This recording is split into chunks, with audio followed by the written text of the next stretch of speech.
Bueno, sin más preámbulos, iniciamos la presentación de nuestra webinar, dándole la bienvenida a nuestro invitado, el doctor Erwin Blanco. Quiero también decirles que darle la bienvenida a nuestros participantes de la plataforma Facebook. Doctor Erwin, bienvenido. ¿Cómo está?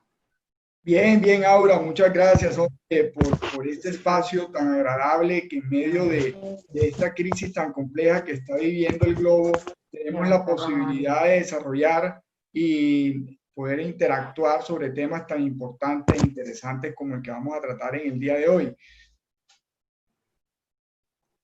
Claro, gracias, doctor. Bueno, yo le voy a hacer unas preguntitas, lo voy a poner hoy en aprietos a usted para que nos ayude resolviendo temas sobre facturación electrónica.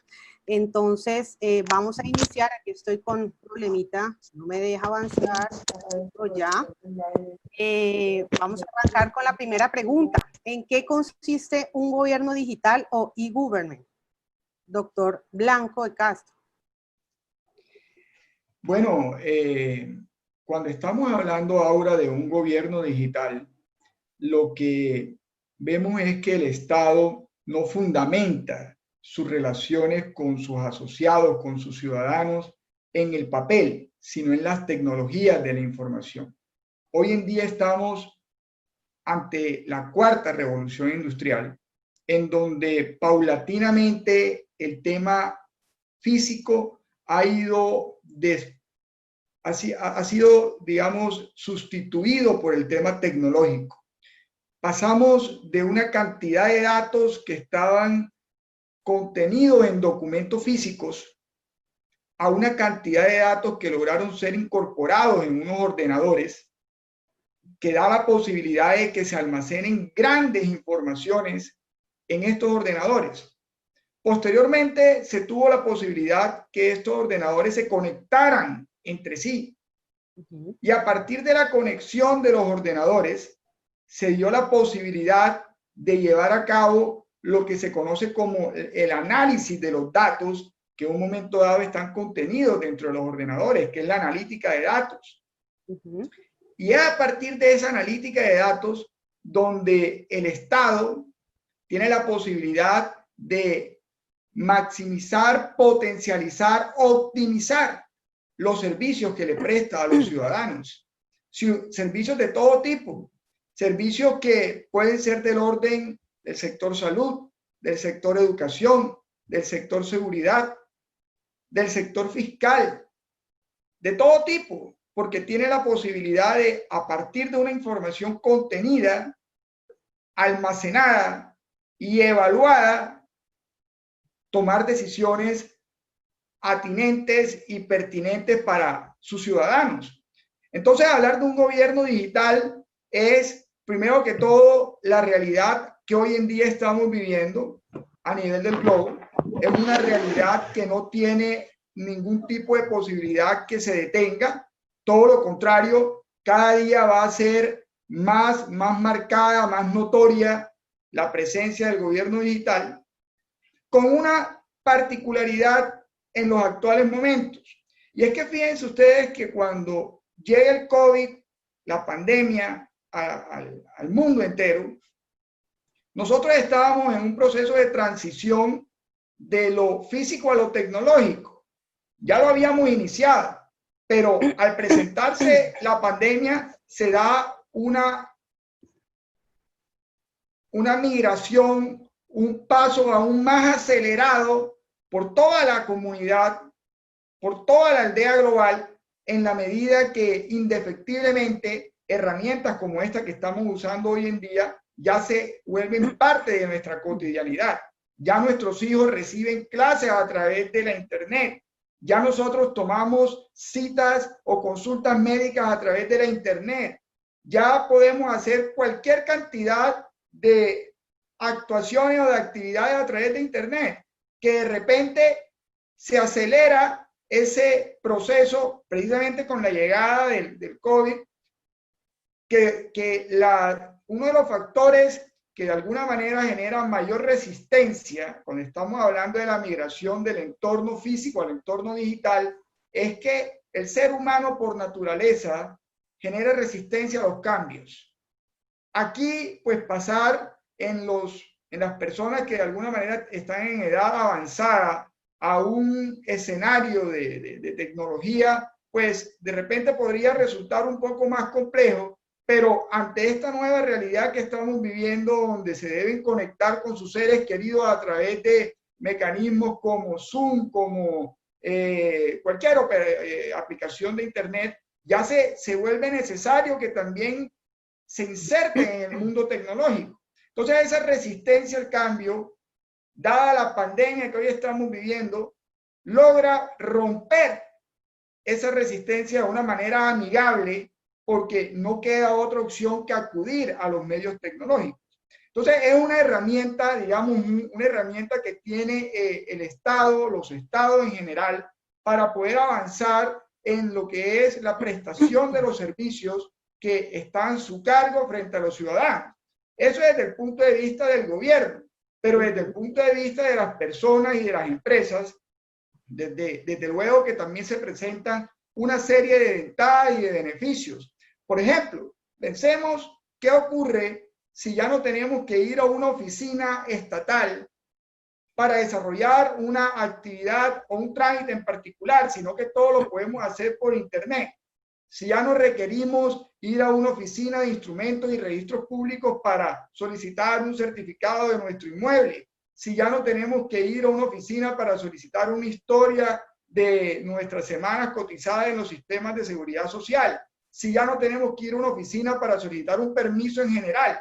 Eso le facilita la vida al ciudadano, le facilita la vida al conglomerado. Entonces, el gobierno digital no es otra cosa que el nuevo entorno en el que nos encontramos, donde tanto el Estado como los ciudadanos son partícipes del uso de las tecnologías en beneficio de las dos partes, es decir, Estado y comunidad. Ese es gobierno digital o e-government. Ok, doctor, o sea que es muy importante entrar en esta nueva tecnología para poder también facilitar al gobierno, al Estado, que pueda tomar estos datos de la manera correcta para hacer un análisis más global de toda la información, según lo que usted nos está manifestando con esta respuesta. Como pregunta 2, ¿cuál es la importancia de la factura electrónica en un gobierno digital? Pues fíjate que cuando estamos hablando de la factura, primero debemos hacer una mención genérica de lo que se entiende por una factura, y es un documento mercantil que describe el costo de los servicios o productos vendidos o prestados por una persona, sea física o sea natural, en donde se desagrega cuál es ese bien o ese servicio que se vende o se presta, y asimismo se incorpora los impuestos que van asociados a esa prestación del servicio o esa venta de ese bien. Las facturas sirven como soporte de los costos y gastos que en un momento dado tiene una organización, lo mismo que sirve para poder acreditar que efectivamente se está cobrando el impuesto indirecto, en este caso el impuesto al valor agregado. Cuando hablamos entonces de una factura, de manera amplia, de manera general, podemos llegar a la conclusión que es el documento que está soportando una transacción de compra-venta.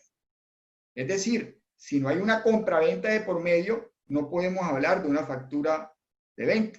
La factura solamente surge cuando estamos ante un contrato de compra-venta.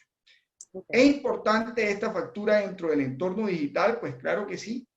Primero porque cuando se habla de una factura electrónica, no es otra cosa que pasar esa factura de papel a un mecanismo digital.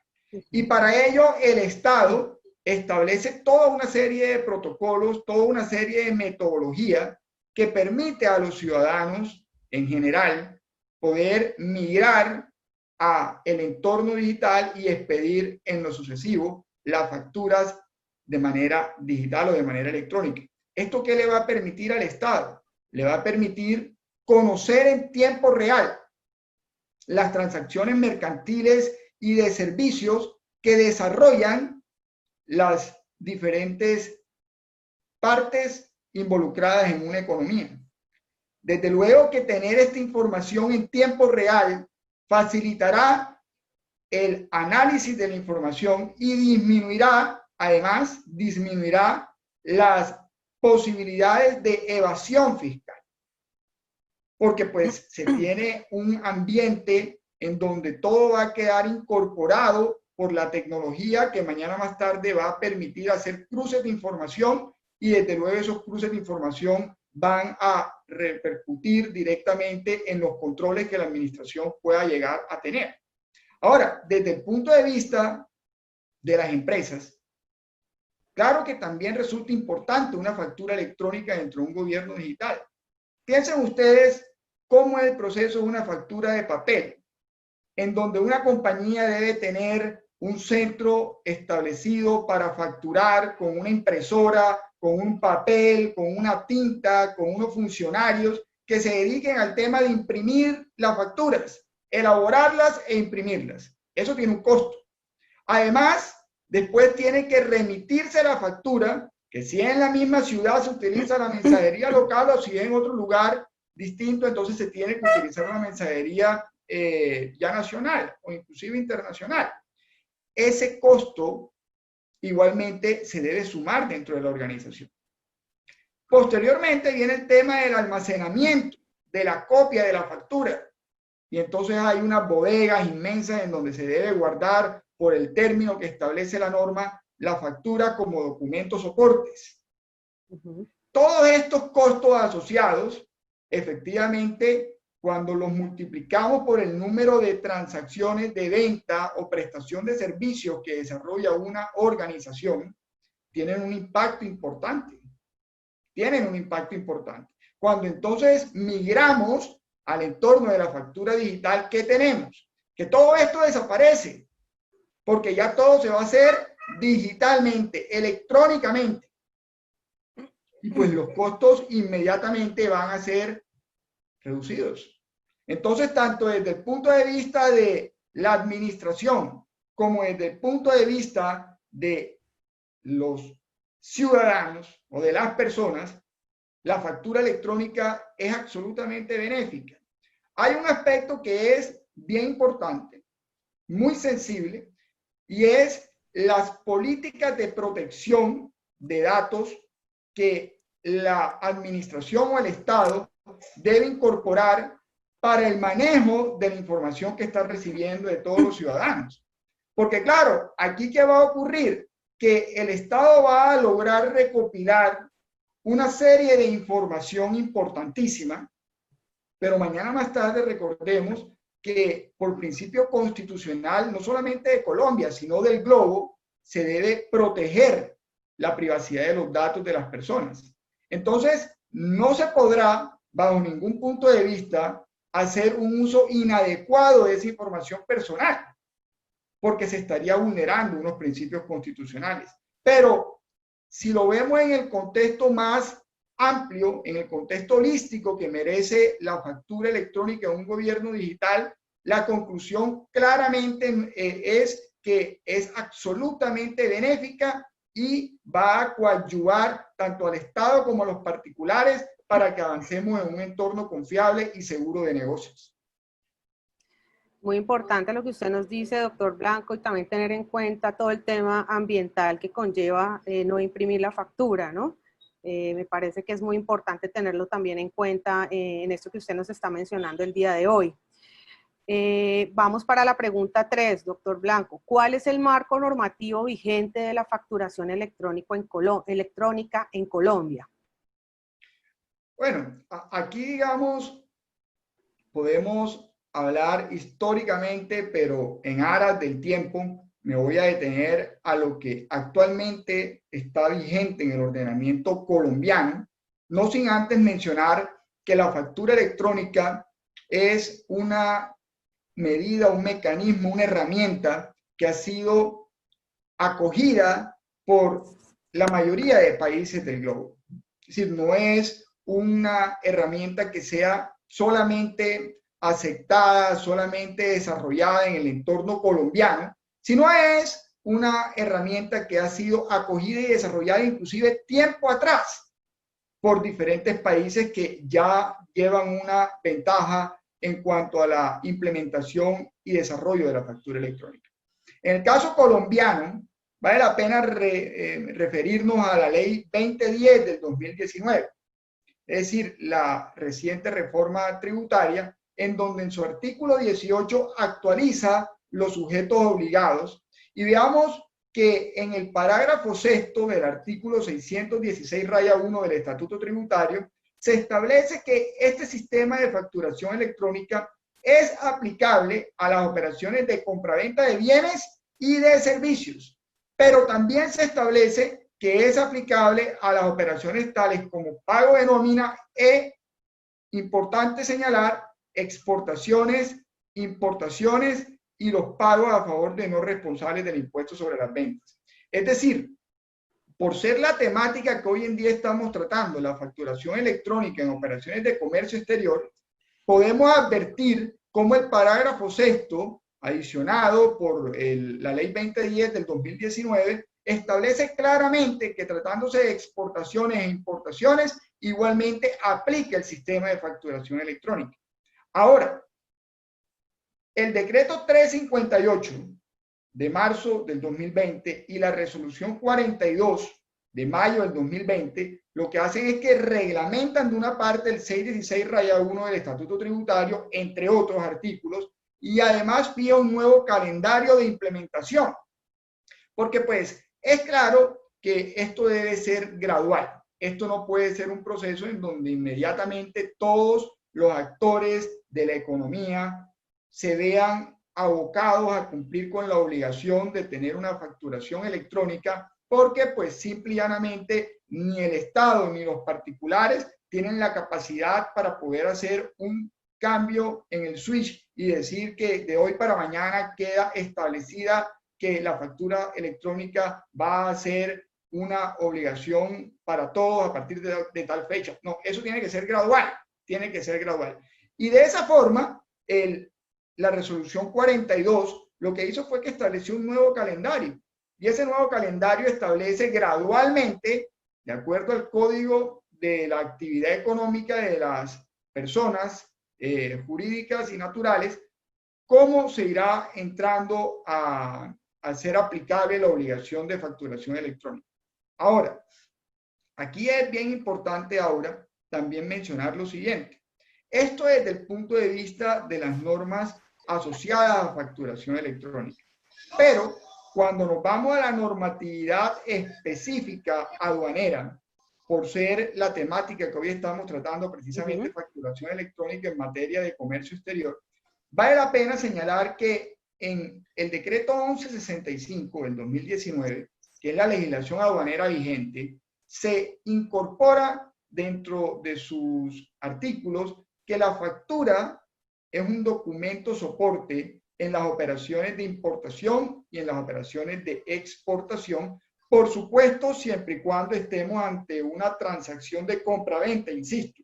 Si estamos ante una transacción de compra-venta, tanto en la compra que le hagamos a los proveedores ubicados en el resto del mundo, como en las ventas que realicemos a los clientes ubicados en el resto del mundo, la factura se constituirá en un documento soporte aduaneramente hablando para la declaración de importación y la nacionalización, como para la declaración de exportación. Entonces es importante, digamos, concatenar el tema de la ley 2010 del 2019, del decreto 358 y la resolución 42, con lo que establece el decreto 1165 del 2019.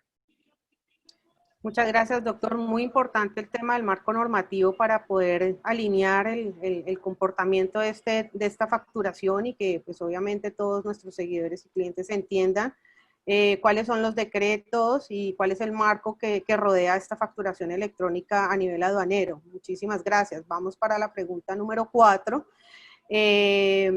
Tratamiento de la factura electrónica en importaciones de bienes. Muy bien. Cuando hablamos de una importación, recordemos que es el ingreso de mercancía extranjera del resto del mundo al territorio aduanero nacional. Grosso modo, a grandes rasgos, podríamos decir que es el hecho generador de una importación. De esta forma, cuando estamos ante la importación, se obliga al importador a tener que nacionalizar esa mercadería para que la mercadería pueda quedar en algo que se denomina libre disposición. Y al momento de presentar la declaración de importación, en ese momento se debe liquidar y pagar los tributos aduaneros correspondientes, es decir, el arancel y el IVA. Perfecto. Cuando estamos haciendo la operación de importación, la factura de venta que nos expidió nuestro proveedor del exterior, como mencionaba en minutos previos, se constituye un documento soporte para llevar a cabo la nacionalización de la mercancía. Aquí, ya cuando concatenamos estos aspectos que estoy mencionando con la obligación atinente a facturación electrónica, ¿qué encontramos? Que precisamente por la gradualidad con la que se está implementando la factura electrónica, al día de hoy es la declaración de importación la que sirve como soporte para los costos, deducciones o impuestos descontables, en la medida que no se tiene todavía dentro del sistema parametrizado la forma para que los proveedores del exterior puedan emitir la factura electrónica y el importador en Colombia la reciba y le dé el acuse de recibo necesario. En ese orden de ideas, hasta tanto no se llegue a ese punto, será la declaración de importación la que va a servir de soporte para los efectos de la deducción y los impuestos descontables. Ahora, fíjense ustedes que cuando estamos hablando de ese hecho generador de la importación, es decir, del ingreso de los bienes desde el resto del mundo al territorio aduanero nacional, aplica el comentario que acabo de mencionar. Pero cuando estamos ante importaciones que se dan desde zona franca al resto del territorio aduanero nacional, en ese caso no aplica la declaración de importación, sino que el usuario de zona franca, como vamos a mencionar seguidamente, está en la obligación de expedir la facturación o la factura electrónica. Entonces, en conclusión, ¿qué tenemos? Que es hoy en día obligatorio dentro de las normas de facturación electrónica que tanto exportaciones como importaciones implementen la facturación electrónica. Pero hasta tanto, digamos, no se tenga dentro del sistema de la administración la posibilidad de incorporar la factura electrónica para las importaciones, lo que la norma establece de manera transitoria es que se acepta como documento soporte la declaración de importación. Pero esto no exime a que el proveedor foráneo debe expedir la factura de venta con el lleno de los requisitos de la factura para que al momento de soportar la declaración de importación sea esta factura la que acredite la transacción de compraventa que se realizó entre el proveedor y el importador en Colombia. Básicamente esa es la forma en cómo hoy en día aplica la factura electrónica tratándose de operaciones de importación de bienes. Muchas gracias, doctor. Pasamos a la pregunta 5. Tratamiento de la factura electrónica en exportaciones de bienes. Bueno, fíjense que al igual que ocurre con importaciones, cuando estamos ante exportaciones, también debemos hacer una concatenación entre las normas de facturación electrónica y las normas aduaneras. El hecho generador, digamos, de la factura de la exportación es la salida del territorio colombiano a el resto del mundo. Aquí hay un tema importante y es que por principio universal no se da lo que se denomina la exportación de tributos y por ende las exportaciones están exentas del impuesto al valor agregado. En la medida que cuando la mercadería llega al lugar de destino, el adquirente tendrá que surtir igualmente los procesos de desaduanamiento, de nacionalización y pagar los tributos aduaneros correspondientes. De esa manera, ¿qué tenemos? Que desde el punto de vista de la facturación electrónica, los exportadores al día de hoy sí están obligados a expedir inmediatamente la factura electrónica. La factura electrónica, contrario a lo que está ocurriendo a nivel de importaciones. Tratándose de exportaciones, sí tienen la obligación al día de hoy de expedir la factura electrónica. Y esa factura electrónica, de hecho, debe ser expedida con antelación a la elaboración de la solicitud de autorización de embarque, de la SAE. Es decir, debe estar aprobada por la administración tributaria para que efectivamente se pueda incorporar dentro de la solicitud de autorización de embarque y tenga los efectos fiscales que requiere para todos los aspectos que acabamos de mencionar. ¿Me ayudas, Aura, pasando a la siguiente diapositiva, por favor? Claro que sí, en ese orden de ideas, cuando tenemos esa exportación, la factura electrónica, como menciono, se debe expedir con el lleno de los requisitos de la facturación electrónica, pero se deberá tener una representación gráfica de la factura electrónica como soporte de la solicitud de autorización de embarque. Es decir, está la factura electrónica, pero también se debe realizar una impresión gráfica de esa factura para que esa representación gráfica sirva de soporte de la solicitud de autorización de embarque y asimismo se podrá remitir al adquirente o cliente del exterior. Entonces, al día de hoy vale la pena mencionar que es importante que las compañías que llevan a cabo procesos de exportación o proyecten hacer procesos de exportación tengan en cuenta que deben expedir facturación electrónica para el efecto. Doctor Blanco, y teniendo en cuenta lo que usted nos dice, estas empresas que realizan exportación, conforme a la gradualidad de la implementación, ¿estarían habilitados inmediatamente para tener esta factura electrónica? Sí, claro. Hoy en día ya están habilitados para poder facturar electrónicamente y de hecho así debe hacerse.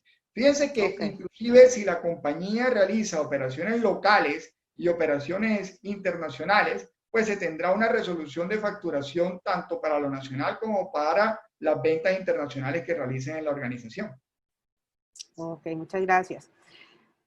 La sexta pregunta, tratamiento de la factura electrónica en zonas francas. Bueno, cuando hablamos de zonas francas, recordemos que es un área geográfica especial delimitada dentro del territorio colombiano que goza de una serie de beneficios o prerrogativas en materia de comercio exterior y en materia de impuestos, particularmente en lo que tiene que ver con la tarifa del impuesto sobre la renta, que maneja una tarifa diferencial, y tratándose de los tributos aduaneros, pues por gozar de la ficción de extraterritorialidad, los bienes que se ingresan desde el resto del mundo a la zona franca se entienden que se encuentran fuera del territorio colombiano. Entonces, con ese contexto, vale la pena hacer mención a lo siguiente. Aduaneramente, e inclusive fiscalmente, cuando se llevan a cabo operaciones entre compañías que están ubicadas al interior de una zona franca y ubicadas fuera de zona franca, la norma tributaria y la norma aduanera le da la connotación de una exportación, cuando se da la venta de un proveedor ubicado fuera de zona franca a un usuario ubicado dentro de zona franca. Y cuando hay lugar a una venta de un usuario de zona franca a un adquirente que está ubicado fuera de zona franca en el resto del territorio aduanero nacional, se entiende que es una importación. Se entiende que es una importación. Sin embargo, tratándose de la facturación electrónica, se establece que el usuario de zona franca estará obligado a expedir la factura electrónica cuando le realice la venta a el adquirente que está ubicado en el resto del territorio aduanero nacional. De hecho, la factura electrónica será soporte del formulario de movimiento de mercancías e inclusive de la declaración de importación en los casos que esto proceda. Y también ocurre lo mismo en aquellos casos en donde sea un proveedor ubicado fuera de zona franca el que le vende a un usuario de zona franca, en donde bajo las normas que acabo de mencionar se entiende que es una exportación, pero aún así, por ser una operación entre residentes, están obligados, el proveedor en este caso, a expedir una factura electrónica para ese tipo de transacción que están llevando a cabo. Entonces, en zonas francas, ese es, grosso modo, digamos, el modelo que hoy en día está establecido y la obligación es clara que están obligados, valga la redundancia, a expedir una factura electrónica. Ok, o sea, según lo que usted menciona, doctor, en zona franca, tanto de entrada y salida, se debe generar factura electrónica. Sí, señora. Ok, perfecto. Pregunta 7, doctor Blanco. Tratamiento de factura electrónica en contratos de mandato en operaciones de comercio exterior. Bueno, fíjense que aquí vale la pena señalar que dentro de los modelos de negocio que se pueden establecer en el actual entorno global que vivimos, no resulta exótico que un tercero denominado mandatario sea encargado para cumplir determinadas actividades en nombre de su mandante, el cual puede ser un residente o un no residente. Pero cuando lo aterrizamos a el entorno del comercio exterior, vale la pena referirnos a lo que se denominan las agencias de aduana. Las agencias de aduana son aquellas empresas que desarrollan la labor de intermediación aduanera. Son auxiliares de la función aduanera. Son autorizadas por la Dirección de Impuestos y Aduanas Nacionales para llevar a cabo esta intermediación aduanera. Para que puedan obrar en nombre de un importador o de un exportador, requerirán el otorgamiento de un mandato aduanero, Y este mandato aduanero le va a dar la posibilidad de actuar ante las entidades correspondientes para llevar a cabo la labor de intermediación aduanera, bien sea de exportación o de importación. Sin embargo, en pronunciamientos recientes que se han dado por parte de la Administración de Impuestos, se estableció que tratándose de las agencias de aduana, estas no podrán llevar a cabo el pago a nombre de sus mandantes en los casos que se contraten a terceros actores para el desarrollo de la operación de comercio exterior. Me estoy refiriendo a temas como almacenamiento, como el pago de tributos aduaneros, etcétera, etcétera. Entonces, en ese orden de ideas, con este concepto, que es el concepto 534 del 11 de mayo del 2020, se limita que al amparo de un mandato aduanero, la agencia de aduanas pueda llevar a cabo el pago de los diferentes conceptos que se generan en una labor de una operación de comercio exterior. Ahora bien, ¿me ayudas con la siguiente diapositiva ahora? Por favor. Tratándose de mandatos ya no aduaneros, sino mandatos comerciales, igualmente el concepto que acabo de señalar establece que en esos casos la agencia de aduanas, si tiene un mandato comercial adicional al mandato aduanero, sí estará en la posibilidad de pagar en nombre del mandante los diferentes conceptos que se generan en la operación de comercio exterior. Pero aquí entonces, ¿qué tenemos? Tenemos que los terceros actores que estarían participando dentro de la operación de comercio exterior le facturarían a la agencia de aduanas. La agencia de aduanas pagaría esas facturas que se expiden por la operación de comercio exterior de su mandante, y posteriormente lo que va a ocurrir es que al mandante la agencia de aduanas le debe presentar una factura por los servicios que le ha prestado de intermediación aduanera, y le deberá presentar una certificación de gastos y una solicitud de reembolso de gastos. Y es con esa solicitud de reembolso de gastos que el mandante le reembolsaría los gastos en que incurrió su mandatario para llevar a cabo la operación de comercio exterior al amparo del mandato comercial. ¿Cuál es, digamos, la limitación o la complejidad que se presenta en estos casos?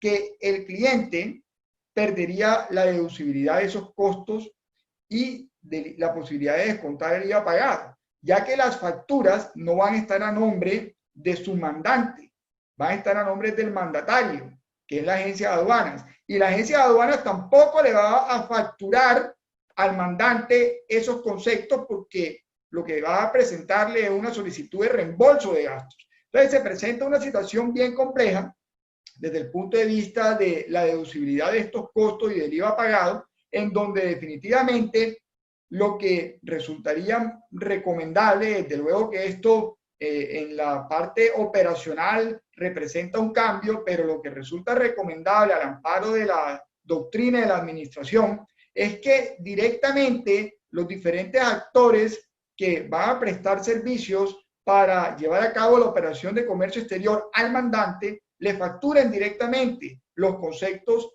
o los servicios que le están prestando. Y de esa manera el mandante va a tener una factura directamente expedida por los prestadores de servicios que están a su nombre, en donde va a poder tomarlo como costos, va a pagar un IVA que igualmente va a poder tratar como descontables. Entonces, de esa forma, hoy en día está planteado el tema de los pagos efectuados por las agencias de aduana al amparo de los contratos de mandato no aduaneros, sino comerciales. Muchas gracias, doctor. Como pregunta 8, tenemos negociación de instrumentos de pago en transacciones de importación y exportación de bienes. Este es un punto igualmente importante, interesante, Aura, porque en los actuales momentos que estamos viviendo, el tema de encontrar maneras de poder fondear a las organizaciones es un aspecto de primera necesidad. Y desde luego, poder negociar la factura como título valor que es, al amparo de la ley de circulación de ese título valor, se vuelve o se convierte en una herramienta de primera necesidad o de importancia manifiesta. Cuando estamos ante una operación de importación o de exportación, esa negociación de los instrumentos de pago hay que analizarla desde la perspectiva de las normas propias de facturación electrónica que incorporan la posibilidad de negociación del instrumento, pero también debemos hacer la evaluación desde el punto de vista del régimen cambiario colombiano. Tratándose de importaciones de bienes, fíjense ustedes que si un proveedor foráneo expide una factura a un cliente adquirente importador en Colombia, pensemos por la adquisición de una materia prima o de una mercadería en general, ese proveedor va a tener la posibilidad de negociar la factura electrónica, perdón, la factura con un tercer residente en Colombia. En ese orden de ideas, ¿qué se tendría que hacer? Que el residente en Colombia que adquiere la factura le debe girar al proveedor del exterior el valor negociado de la factura mediante una declaración de cambio por inversiones internacionales utilizando el numeral cambiario 4590 que corresponde a inversión financiera por compra de obligaciones en el exterior. Posteriormente, el importador en Colombia, es decir, el deudor, le tendrá que pagar a ese nuevo acreedor residente el valor de la importación, de la compra-venta. ¿Cómo se lo deberá pagar? A través del mercado cambiario, con el suministro de la declaración de cambio por importaciones de bienes. Pero aquí viene un tema que es bien interesante. La norma cambiaria también contempla la posibilidad que las partes convengan que ese pago de la obligación se efectúe en pesos. Si eso es así, entonces se cerrará el canal cambiario a partir del pago que se está haciendo en moneda legal colombiana y se cumplirá con la obligación cambiaria y con la obligación contenida en las normas fiscales frente a los costos para aquello de la deducibilidad. Entonces, de manera muy general, vale la pena señalar que tratándose de importaciones o de operaciones de compraventa internacional de mercaderías a proveedores foráneos, es viable a la luz de las normas fiscales y a la luz de las normas cambiarias llevar a cabo la negociación de los instrumentos de pago hoy en día. Ayúdame por favor ahora con el siguiente slide. Cuando estamos frente a una operación de exportación de bienes, es decir, que vendemos a clientes ubicados en el exterior, en el resto del mundo, igualmente la normatividad contempla la posibilidad de negociar estos instrumentos de pago. señala la normatividad cambiaria que se podrá hacer esa negociación de los instrumentos de pago derivados de las exportaciones a los no residentes y a los intermediarios del mercado cambiario. Aquí el residente deberá reintegrar el valor de la negociación del instrumento a través de una declaración de cambio por exportaciones de bienes.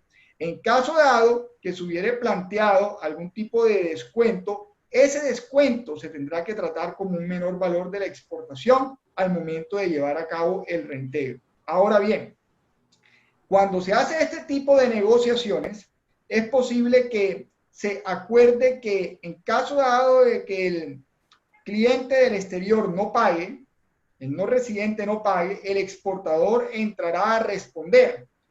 En ese caso, lo que va a ocurrir es que de perfeccionarse o materializarse el no pago por parte del cliente del exterior y se tenga que llevar a cabo la devolución de las divisas, se tendrá que presentar entonces una declaración de cambio por exportaciones indicando que se trata de una operación de devolución en donde se girarán los recursos por parte de quien lo recibió a quien adquirió el instrumento.